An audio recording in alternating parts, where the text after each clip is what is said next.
kita semua tahu soal pertambangan. Di satu sisi, kita butuh banget hasilnya buat semua yang kita pakai, dari ponsel sampai gedung-gedung tinggi. Tapi di sisi lain, dampaknya ke lingkungan itu besar. Nah, pertanyaannya, gimana industri ini menanganinya? Hari ini, kita bakal coba ngintip langsung dari dalam, membedah sebuah dokumen pelatihan internal dari perusahaan tambang buat cari tahu jawabannya. Gimana sih mereka mencoba menyeimbangkan antara keuntungan dengan kelestarian planet kita?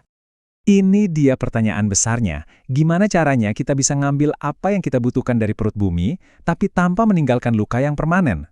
Pertanyaan ini tuh benar-benar jadi inti dari dilema pertambangan, dan kita akan telusuri bareng-bareng gimana industri ini berusaha menjawabnya. Oke, kita mulai dari dilema utamanya dulu ya. Di satu sisi ada keuntungan ekonomi yang luar biasa. Di sisi lain ada dampak lingkungan yang jujur aja nggak bisa dihindari. Yuk kita bedah lebih dalam lagi konflik ini. Dokumen ini langsung to the point loh. Mengakui kalau aktivitas pertambangan itu bisa merubah kualitas lingkungan awal. Ini sebuah pengakuan yang penting banget. Artinya, ya ada manfaat ekonomi yang jelas, tapi selalu ada resiko merusak lingkungan secara permanen.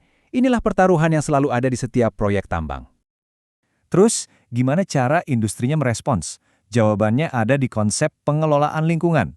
Tapi, jangan salah sangka dulu ya, ini bukan sekedar program tanam pohon biasa. Ini tuh sistem yang terintegrasi banget, mencakup semuanya, dari kebijakan di ruang rapat, sampai pengawasan ketat, dan tindakan pemulihan langsung di lapangan. Kompleks banget.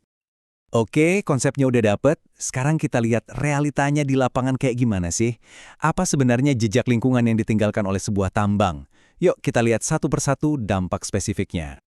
Nah, diagram ini ngasih kita gambaran lengkap proses tambang terbuka. Coba lihat deh, di sebelah kiri, semua dimulai dari pembersihan lahan. Terus prosesnya geser ke kanan, lapisan tanah atas dipindahin, batuan diledakkan, baru deh batu baranya bisa digali. Nah, di ujung kanan kita lihat tujuannya. Lubang tambang ditimbun lagi dan direklamasi. Penting buat diingat, setiap langkah dalam proses panjang ini punya potensi dampak lingkungannya sendiri. Dan ini dia akibatnya. Semua aktivitas tadi bisa berujung pada perubahan lanskap, erosi, bahkan masalah kimia yang serius banget kayak air asam tambang. Pertanyaannya sekarang, dengan potensi masalah sebanyak ini, gimana cara ngelolanya? Oke, masalahnya udah jelas. Sekarang kita masuk ke intinya. Gimana cara ngendaliin semua dampak itu? Mari kita lihat strategi-strategi mitigasi yang mereka pakai. Kadang-kadang ya, solusinya itu simple banget, tapi efektifnya luar biasa. Lihat deh ini. Di sebelah kiri, masalahnya jelas banget. Truk yang ngebut di jalan tanah itu bikin debu beterbangan. Solusinya? Cukup pasang batas kecepatan yang jelas dan ditegakkan. Sebuah perubahan kecil yang ngasih perbedaan besar buat kualitas udara di sekitar situ. Nah, untuk masalah yang lebih rumit, kayak limbah berbahaya, pendekatannya harus lebih sistematis. Ini adalah proses 5 langkah yang super hati-hati. Mulai dari identifikasi, evaluasi risikonya, bikin SOP, penyimpanan yang super aman, sampai pembuangan akhir yang terkontrol dan legal. Di sini, nggak boleh ada ruang buat kesalahan sedikit pun. Nah, ini dia wujud nyata masalahnya. Drum-drum ini, yang ada labelnya material terkontaminasi, adalah produk sampingan yang nggak bisa dihindari. Kalau nggak dikelola dengan benar, ini bisa jadi bom waktu buat lingkungan. Dan ini solusinya. Limbah berbahaya ini nggak cuma ditaruh di pojokan, tapi disimpan di fasilitas khusus kayak gini.